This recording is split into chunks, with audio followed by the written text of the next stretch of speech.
They say the moment you realize you're worthless is the moment you become it. For Lyra, that moment arrived on a night when autumn rain turned to ice and her father's desperate eyes finally settled on her, not as his daughter, but as currency. In the harsh lands of the north, a woman's worth was measured solely in the sons she could bear and the lineage she could extend. Lyra had been declared barren at 16 by the village elders after a wasting fever, which meant in the eyes of her pack, her family, and even herself, she was less than nothing. She was a mouth to feed that would never provide a future.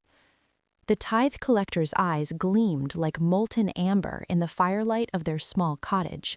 They were golden, predatory, and utterly without mercy. He was a high-ranking beta of the Iron Crown, a man who smelled of wet fur and ancient blood. Lyra stood frozen in the kitchen doorway, watching as the massive wolf man towered over her father in their cramped front room. Her mother clutched her younger sister, Kaylee, behind her skirts. Kaylee was only 14, trembling, still innocent enough to believe a father was a shield. Lyra knew better. A father was a man, and men were driven by the terror of the Alpha King. "The tithes have tripled this season," the beta announced, his voice like gravel scraping over stone. "By order of Alpha King Valerius Thorne himself, the blood moon tribute is due. You will pay in coin, or you will provide in flesh." Her father's hands shook as he clasped them together. "Please, my lord, the harvest. It failed when the frost came early. We have nothing left. Just give us more time." "Time?" The beta's laugh was a jagged thing. "The Alpha King does not deal in time, he deals in results." His gaze swept the room, cold and calculating, landing first on Kaylee, then sliding slowly, deliberately toward Lyra. She felt his assessment like a physical touch, a greasy smear across her skin. "Perhaps," the beta said softly, "the king will accept something else in exchange for your debt." Lyra's heart stopped. "No, please, not Kaylee," her mother whispered. But when her father opened his mouth, the name that fell from his lips wasn't the younger daughter's. "Take Lyra." The room went silent. Even the fire seemed to hold its breath. Her mother gasped, but she did not move to protest. Kaylee's eyes went wide, but she didn't speak. Lyra simply stood there, feeling the floor drop out from beneath her as her father continued, his voice hollow and rehearsed. "She's barren," he said, the words clipped and efficient. "The healers confirmed it years ago. No mate will have her. No pack will claim her. She is of no use here." He swallowed hard, but his gaze never met hers. "But she's strong, obedient. She can read and write. She knows the healing songs. She'll serve the king until her last breath and be grateful for it." The beta studied her for a long, agonizing moment. His nostrils flared, sensing her shame. "The barren one will suffice. Bind her hands. We leave at dawn." As the rope bit into her wrists, Lyra understood. She had never been their daughter. She had been a debt waiting to accrue interest. Before we continue this journey into the heart of the Iron Dominion, please support the channel by hitting that subscribe button and giving us a like. Your engagement motivates us to create these powerful, immersive stories. Now, let's dive deeper into Lyra's fate. The journey to the Obsidian Citadel was a descent into a nightmare. The rain fell in freezing sheets, soaking through Lyra's thin dress within moments. She was thrown into the back of a wagon that smelled of mildew and metallic rot, blood. She curled into a corner, trying not to think about the rumors of Valerius Thorne. They called him the God Eater. They said he was more beast than man, a monster whose fury had shattered kingdoms. Most terrifyingly, they whispered of a curse. No woman had survived his bed in a decade. They entered his castle and were carried out in shrouds, their spirits allegedly consumed by his darkness. When the wagon finally lurched to a halt, the sun was a pale, sickly gray.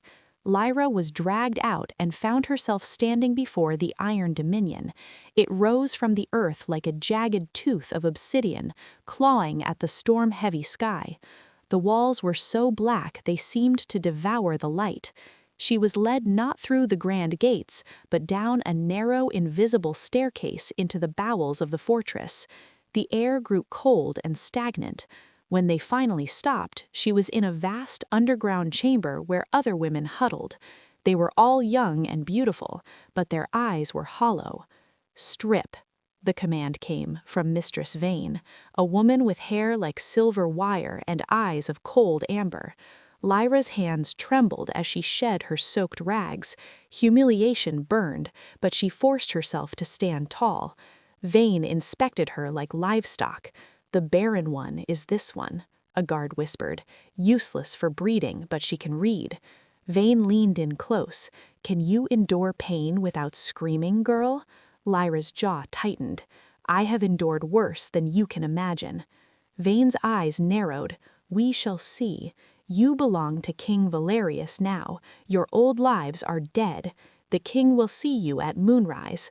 Pray he is in a merciful mood." The throne room was a cathedral of obsidian. Moonlight streamed through tall, arched windows, painting the floor in shades of silver and bone. And there, on a throne carved from a single block of shadow, sat Valerius Thorne. Even from across the room, his presence was a physical weight. He was impossibly broad-shouldered, his dark hair falling over a face that was terrifyingly handsome, all sharp angles and predatory grace. His golden eyes gleamed in the dim light like twin suns.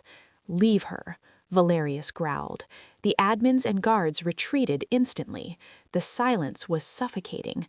Valerius descended the steps, circling her like a predator.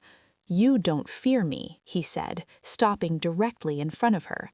Lyra lifted her gaze to meet his. "Should I?"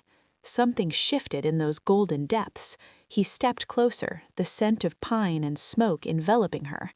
"You're the Winstead girl, barren, sold to settle a debt. Why do you not tremble?" "Because a monster is just a man who has forgotten how to be human." He laughed, a dark, melodious sound. "You have a sharp tongue for a slave. I shall keep you close, if only to see how long it stays sharp." The weeks that followed were a blur of labor and silence. Lyra was assigned to the kitchens and the infirmary. She kept her head down, but her ears were open. She heard the servants whispering about the moon's curse. They said Valerius's ancestors had committed a great sin against the moon goddess, and as punishment, any woman who felt affection for a thorn king would wither and die. It was a curse of isolation. But Lyra became fascinated. She watched him training his soldiers with a ferocity that bordered on desperation. She saw him late at night, staring at the maps of a kingdom that hated him.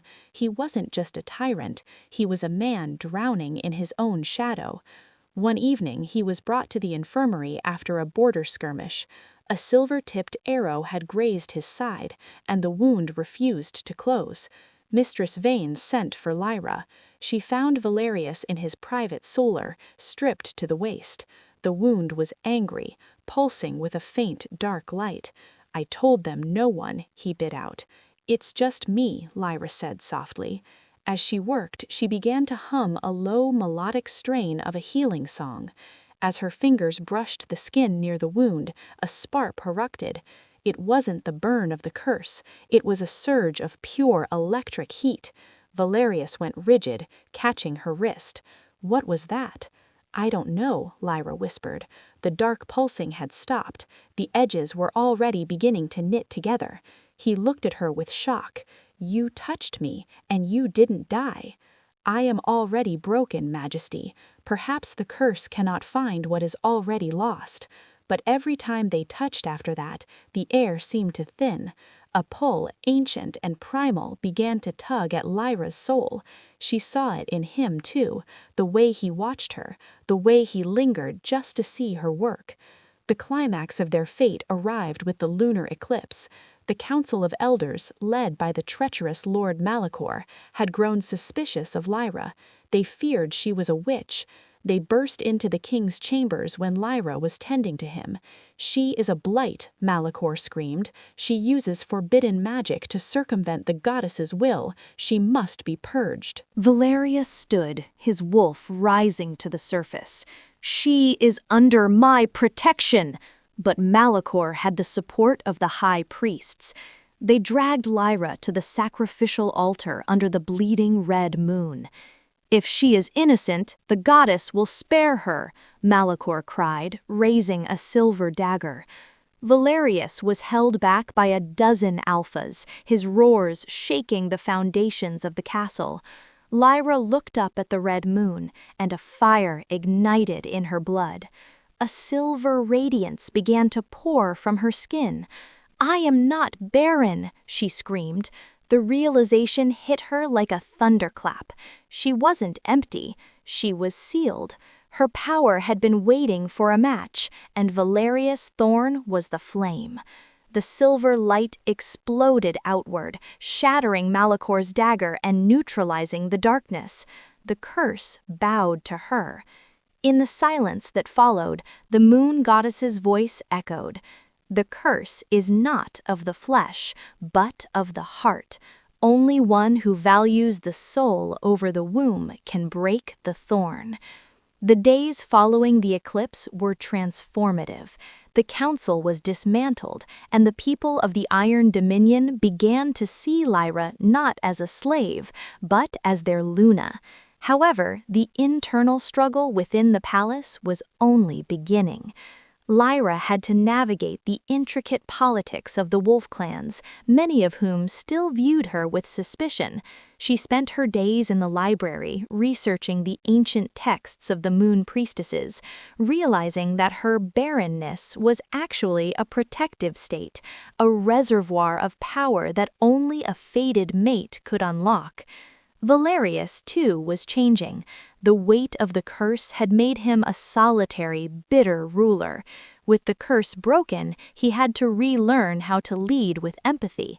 He and Lyra spent long nights on the balcony of the highest tower, talking about the future. They spoke of a kingdom where no daughter would be sold for a debt, and where the strength of a wolf was measured by their compassion as much as their bite. "I never thought I would see the stars without feeling they were mocking me," Valerius admitted one night, his hand entwined with hers. "You didn't just save my life, Lyra. You gave me a reason to have one." Lyra leaned her head on his shoulder. "We both were prisoners, Valerius. You in your tower and me in my shame. We just needed someone brave enough to reach through the bars." But a new threat emerged from the southern borders, the Obsidian Pack, led by a rival alpha who sought to capitalize on the perceived weakness of a king who had fallen for a human. They launched a surprise raid on the outer villages. Valerius prepared for war, but Lyra insisted on joining him.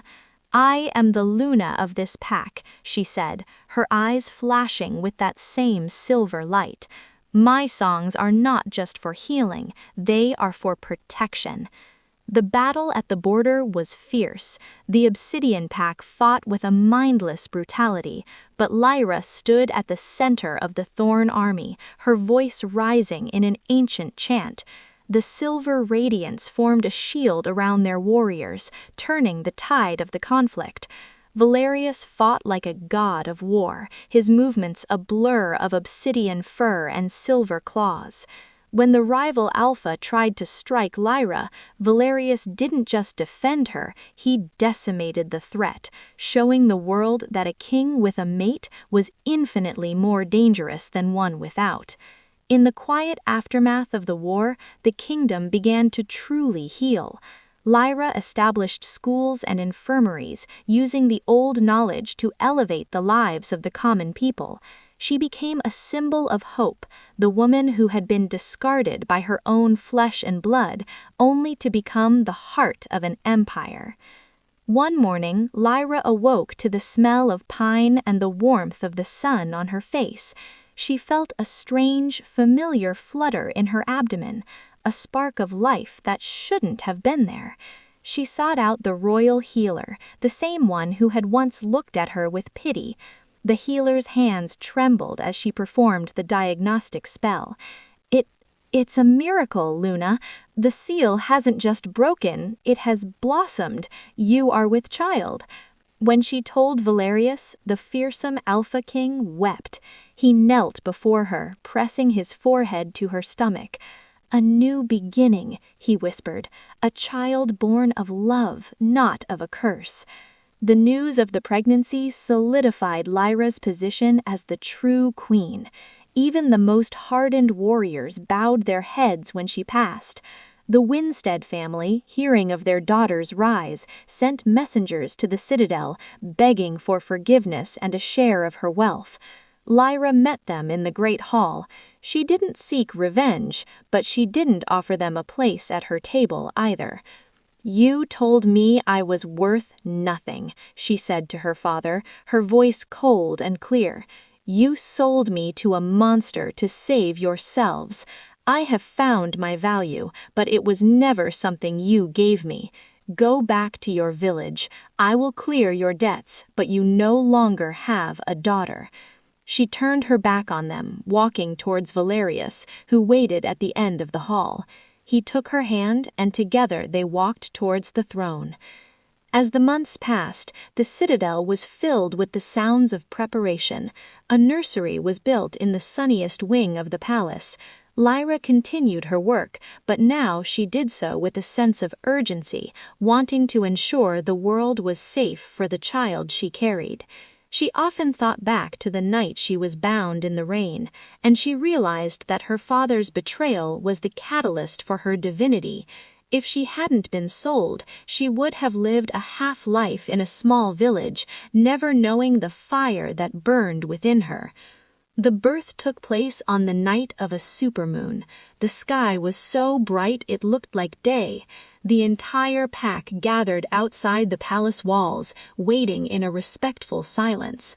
When the first cry of the infant echoed through the stones, a collective howl of joy rose from the valley.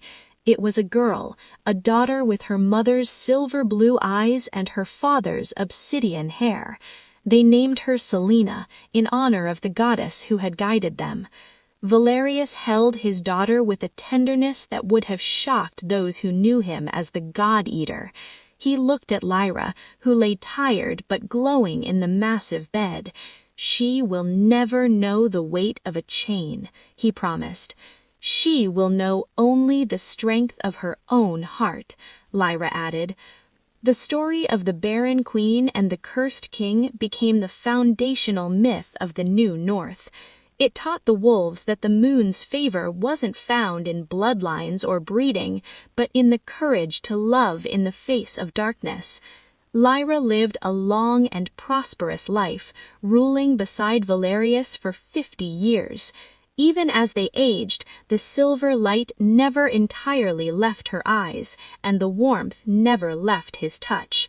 In her final years, Lyra would sit in the garden with her grandchildren, telling them the story of the night the autumn rain turned to ice. She would show them her scarred wrists and tell them that sometimes the world has to break you to let the light in. "Was it scary, grandmother?" one of the little ones asked. "Terrifying," Lyra smiled, looking over at Valerius, who was still as imposing and devoted as the day they met. "But I would walk into that wagon 1,000 times over to find my way back to this." The kingdom of the Thorn became a place of legend, a bastion of silver and shadow, where every wolf, regardless of their status, knew they had a place. The God-Eater was remembered as the protector, and the barren girl was remembered as the source. As the sun sets on our tale, we are reminded that our worth is never determined by the labels others place upon us. Like Lyra, we all have a hidden strength, waiting for the right moment to ignite. If Lyra's resilience inspired you, please leave a comment with the word silver so we know you made it to the end. Don't forget to subscribe for more epic tales of love, magic, and transformation. Your support is our greatest strength. Lyra looked up at the moon one last time before closing her eyes. She wasn't just a daughter, a slave, or a queen. She was a song that would never truly end. The gilded chain was gone, replaced by a bond that could never be broken. The end was just a new beginning. Subscribe now to join our pack and explore more stories of the supernatural and the sublime. Hit the notification bell so you're the first to know when a new legend is born.